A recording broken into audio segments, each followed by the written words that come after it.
The mainstream media looks like they're journalists. I mean, they have these professional studios. They're so well dressed. They have good lighting. They're saying all these facts. They speak so well. They seem very official and believable.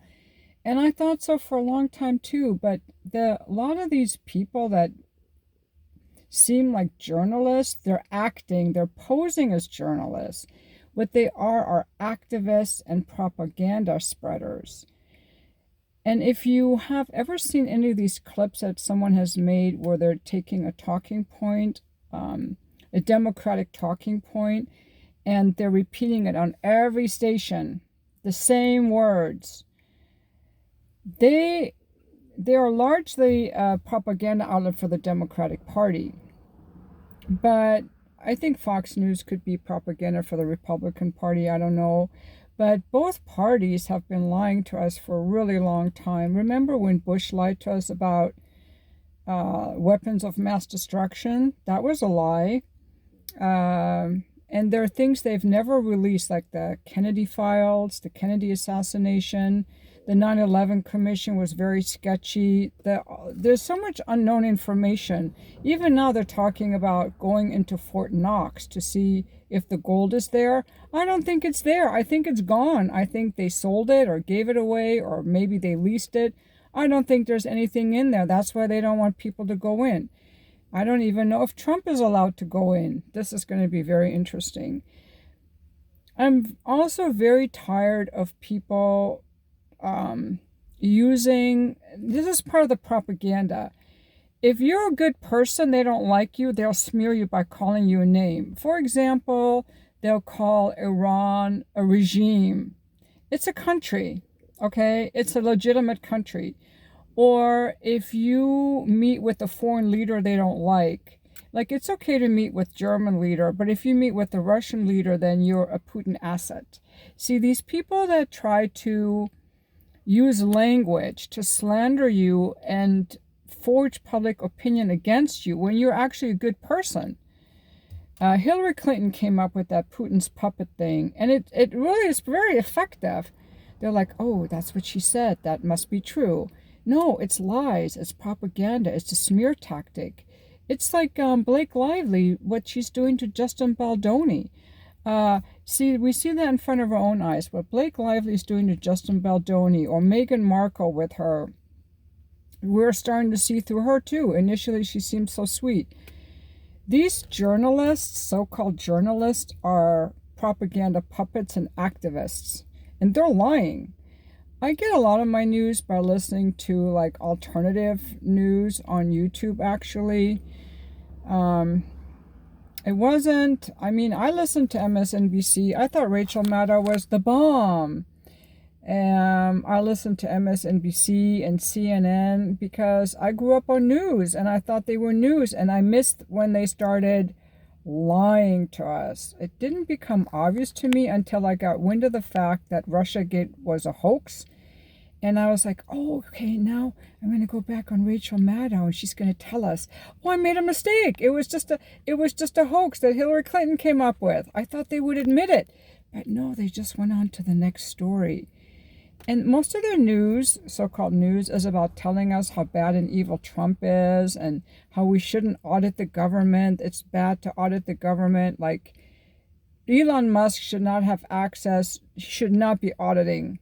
Well, who should be auditing? Because no one in the history in the last decades has done any auditing. Like, no one was willing to do it.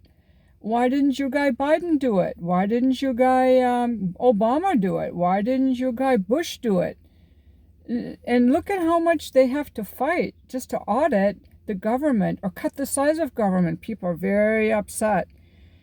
And they're trying to like rouse you up against it. But this Trump party is not a Republican party. It's a populist party. It's a people's party.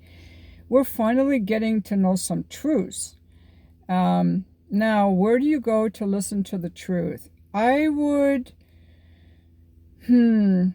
listen to people who seem believable, and I would not listen to any mainstream media. I would go to independent journalists, maybe go on Twitter and start digging around and seeing like who seems like they're not all angry all the time. Because when people are telling the truth, they'll get excited, like I'm excited, but I'm not going to be all angry and talking about how bad the other people are. Although I did talk a lot about how bad and sad Biden was, but I guess you just have to do your own research. PBS is all bought and paid for by the government. Newsweek, I don't know if I would believe any of them. But this whole thing with Russia is another thing because we created the conflict. What we did in Ukraine was the same as the Russian missile crisis. That's what it was. Remember when Russia planted their nuclear weapons in Cuba? It was too close to the U.S. It almost caused a nuclear war. Well, when NATO went into Ukraine under the U.S. and European leadership, that was a Cuban missile crisis for Russia. But we act like, they were unprovoked. It was all lies, and people don't know. To this day, people don't know. And Trump is finally, I can't believe that he's finally like being honest, because I've been on this Ukraine thing for years. He's the one saying that we need to end this. It was provoked. People are getting mad at him and calling him a Russian asset. They're gaslighting. They're lying and they're gaslighting. Just like Blake Lively is gaslighting us about Justin Baldoni. There are psychopaths and liars, and most of the people in the media, they're psychopaths and liars. They don't care. They don't care that they're lying to you every night on the news. And I'm so tired of reading, anytime I read something about calling Putin a Russian asset for making a deal with Russia, like that's what he's supposed to do. That's what I want him to do. That makes me feel safer. That's a smart thing to do. And then people believe it. It's just upsetting to me when there's so much misinformation out there that people actually believe. It's a good thing that we have diplomacy with other countries and we're better off trading with Russia than trying to get into a nuclear war with Russia, because we were very close to a nuclear war with Russia. Like, why? How would that help us? Okay, how would that help us? Why are we trying to be this warring nation? Why? Has anyone ever asked why we need this huge military? Like, how is that helping us? We're in debt. You guys want this huge military? Go increase your taxes and pay for it. You don't want it. And all these people that want to fight Russia, go put your own sons and daughters on the front line, but they won't. Their children will never fight in the war. The wars are fought by the poor people. Okay? The poor people. Because people with options don't want to fight a stupid war. People with integrity will defend us, but going to Ukraine and Afghanistan, Iraq, that's not defense. That's why all these people like J.D. Vance and Pete Hegseth, that's why they're against all these wars, because they were in the wars and they saw they were lied to and their friends and their comrades died. It's all BS. We need to cut back on all this military spending. It's not necessary. For safety and security, it's better to have treaties and economic cooperation, have countries rely on us economically. And we're trashing the dollar with all these wars. And this war in Israel, this war that we're funding in Israel, it's trashing us throughout the world. So it's smarter to end these wars and focus on economic development and cooperation and treaties and alliances. That's smart. But the mainstream media won't tell you that. They try to smear progress as weakness. Peace is weakness. That's what they'll tell you. If you talk to a foreign leader, then you're just their asset. Well, you know whose only asset we are? We're Netanyahu's asset. We're Netanyahu's puppet, okay? Even Trump to this day, I believe, although I'm not sure yet what he's going to do on that. We're Israel's puppet. We're not Putin's puppet.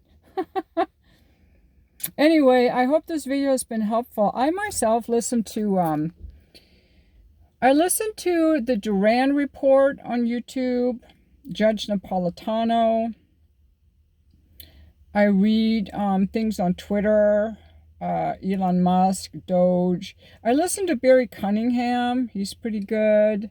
I also like Candace Owens. I've been following her stuff on Emmanuel Macron, you know that his supposed wife is a tranny, and I think it's actually his dad.